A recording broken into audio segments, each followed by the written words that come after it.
Boa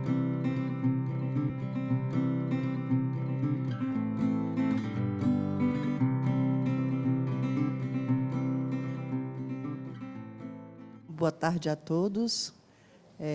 O nosso projeto se chama Refazendo as Trilhas da Educação Permanente na Planície Litorânea. Eu venho lá do norte do estado do Piauí, uma região com 150 mil habitantes, onde a regional é constituída por 11 municípios, e o maior município é esse. E, para mim, não foi tão fácil largar isso tudo. E aí eu vou falar um pouco de onde foi que eu saí, né? Eu fui, por 8 anos, coordenadora de alguns processos no DEGES. Comecei minha vida aqui em Brasília, depois de 15 anos de Brasília, passei pelo DEGES, depois resolvi fazer doutorado e fui ser professora da UNB. E, depois desse processo todo, os meus pais envelheceram e eu tive a necessidade de voltar para o estado do Piauí para honrar os meus pais na velhice. E aí eu fui transferida para a Universidade Federal do Piauí. Estando no Piauí, eu conheci alguns colegas pelo próprio processo que estava sendo inserido, né, na Universidade Federal do Piauí. A Universidade Federal do Piauí, por muito tempo, ela só teve 4 cursos: Pedagogia, Administração, Economia e Ciências Contábeis. Com o Reúne, ampliou bastante. Depois de 25 anos que eu não voltava no Piauí, eu voltei, então, para implantar o curso de Medicina, juntamente com o professor José Ivo. E, com essa leva de implantar o curso de Medicina, nós tivemos, então, a implantação do curso de Psicologia, de Biomedicina, de Fisioterapia, no campus da cidade de Parnaíba. E aí eu fiquei me perguntando como é que eu vou fazer com toda essa bagagem que eu já adquiri Brasil afora, viajando e implementando os processos na DEGES, que foi o meu divisor de águas para a minha vida, foi a escola da minha vida. Como é que eu poderia levar na bagagem todos esses processos que eu estava inserida e que a gente não esquece por muito tempo, ou melhor, nunca mais na vida, né? E aí, como é que eu voltava para aquela cidade, depois de morar em Brasília, de ter constituído família? Como é que eu voltava para uma cidade de 150 mil habitantes, né? E começava esse processo todo? Eu não sabia o que eu ia encontrar por lá, como eu iria encontrar por lá. E aí encontrei 2 outras professoras que não eram da cidade, mas que estavam dispostas, então, a implementar a educação permanente em saúde comigo lá.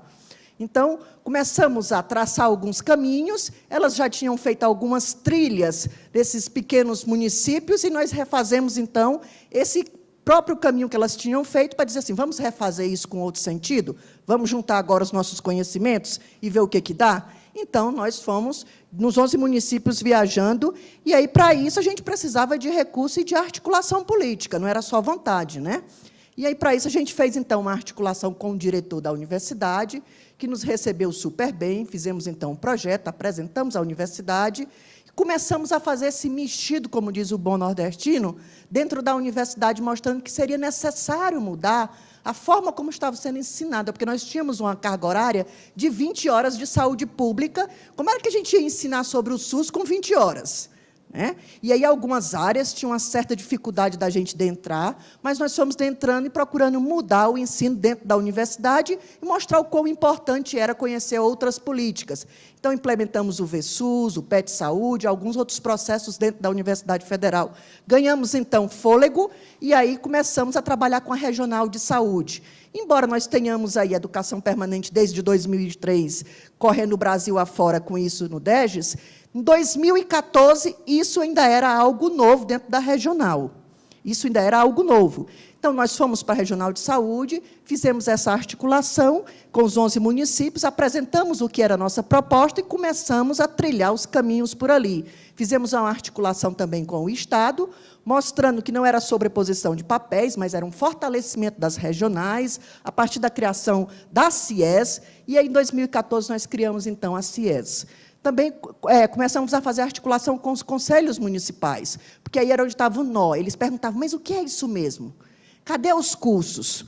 Como é que vem esse dinheiro para a gente? E eles só atrelavam a educação permanente a cursos, e nos davam um balcão de oferta de cursos que eles queriam fazer, muitas vezes sem nenhum entendimento de como era esse processo.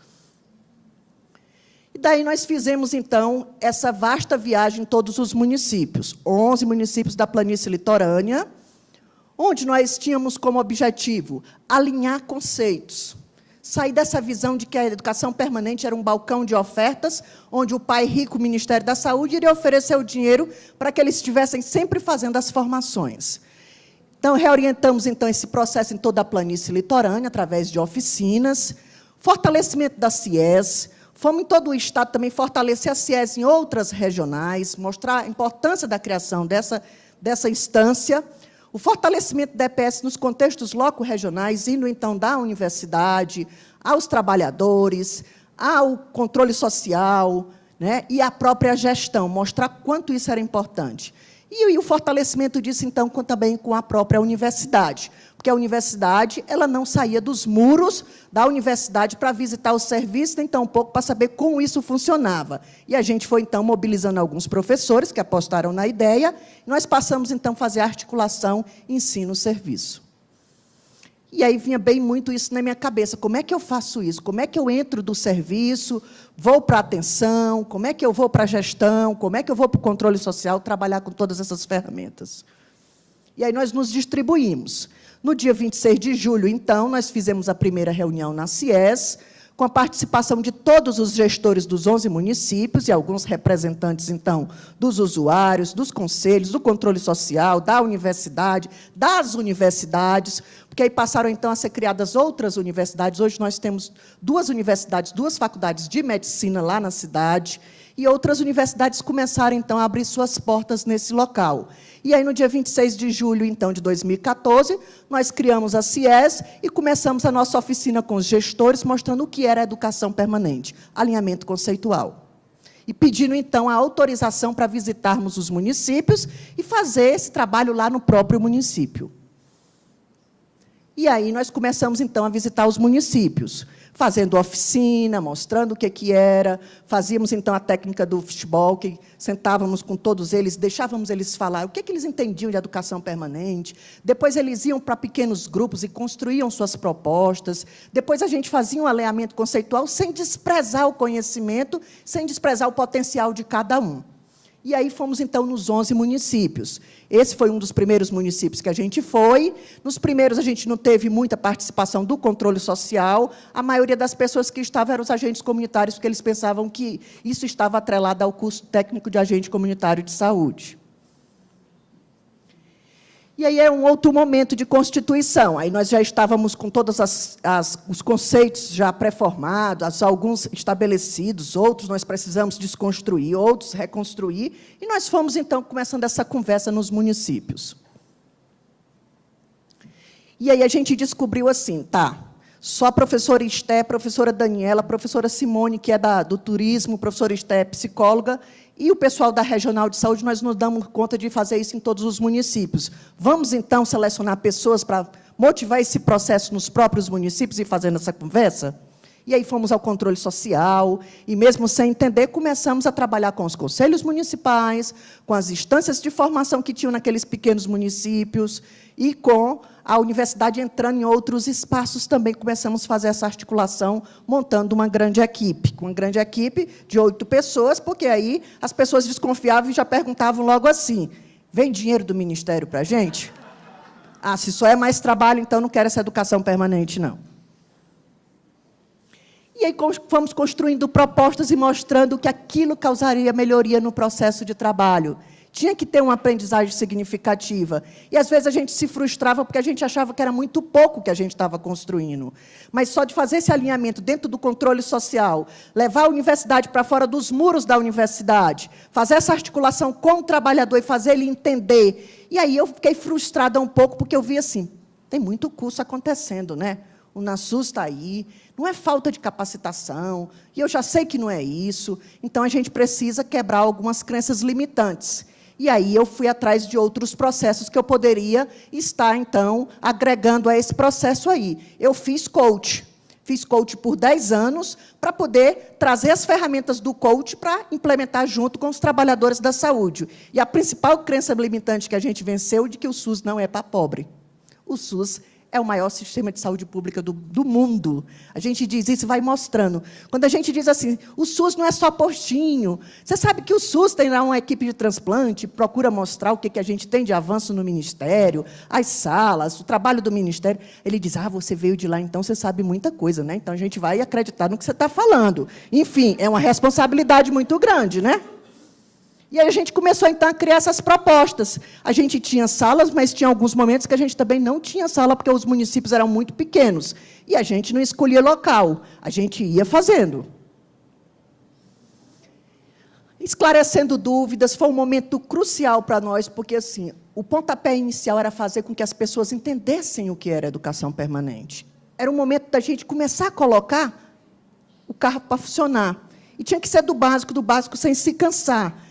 A gente, às vezes, se frustrava porque a gente queria ver respostas, ações, proposições, mas tinha que voltar para a própria concepção do que era educação permanente para fazer essa construção.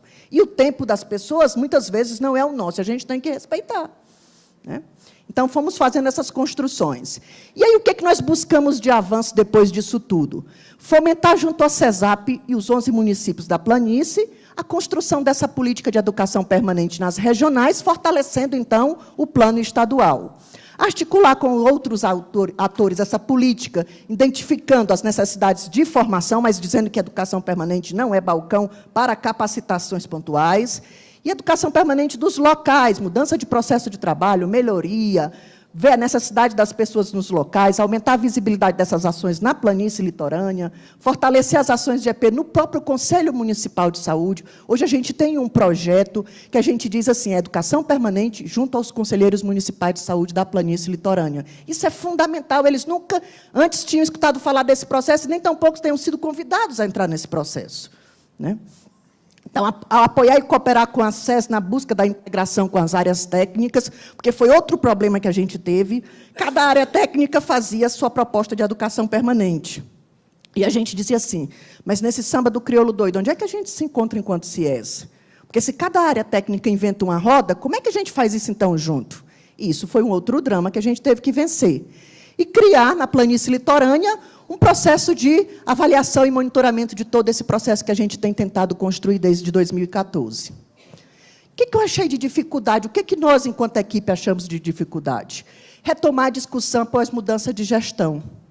Quando a gente pensou que tudo ia bem, lá se veio a conferência, lá se veio a política e mudou os gestores municipais. Daqui a pouco já muda o gestor estadual. E a gente está nesse processo. Outra dificuldade é o alinhamento conceitual, porque eu disse, o tempo deles não é o nosso. O financiamento das ações, a falta de articulação com os atores das áreas técnicas, mas o que a gente tem de facilidade nisso tudo?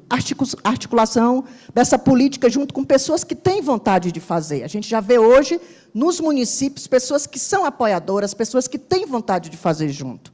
Participação da CI e da CIES e do próprio controle social nessa construção, e a inclusão da proposta no Plano Municipal de Saúde. Como? Aí eu vou mostrar para vocês como foi que isso sucedeu. Constituição da CIES, com as reuniões mensais, foi um dos grandes avanços nossos. Nós conseguimos fazer as 11 oficinas nos municípios, e hoje nós temos uma CIES funcionante. Realização dessas oficinas, o apoio da gestão estadual, que está mensalmente sentado conosco, construindo essas propostas, e a mudança de alguns processos de trabalho que a gente verifica hoje nos espaços que a gente tem andado.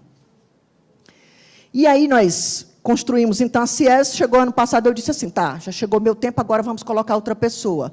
E aí os municípios disseram, não, a gente quer que continue você, porque você tem nos feito entender, você é de casa, é filha de casa, e a gente respeita. Então, eu procurei entender que aquilo era um processo até de confiança das pessoas, no sentido de, mas mostrando sempre que há potencialidades que eles têm que avançar, porque um dia a Daniela pode não estar lá e esse processo não é meu. Então, fui reeleita coordenadora da CIES. Aqui é uma das reuniões que a gente tem feito continuamente, todos os meses.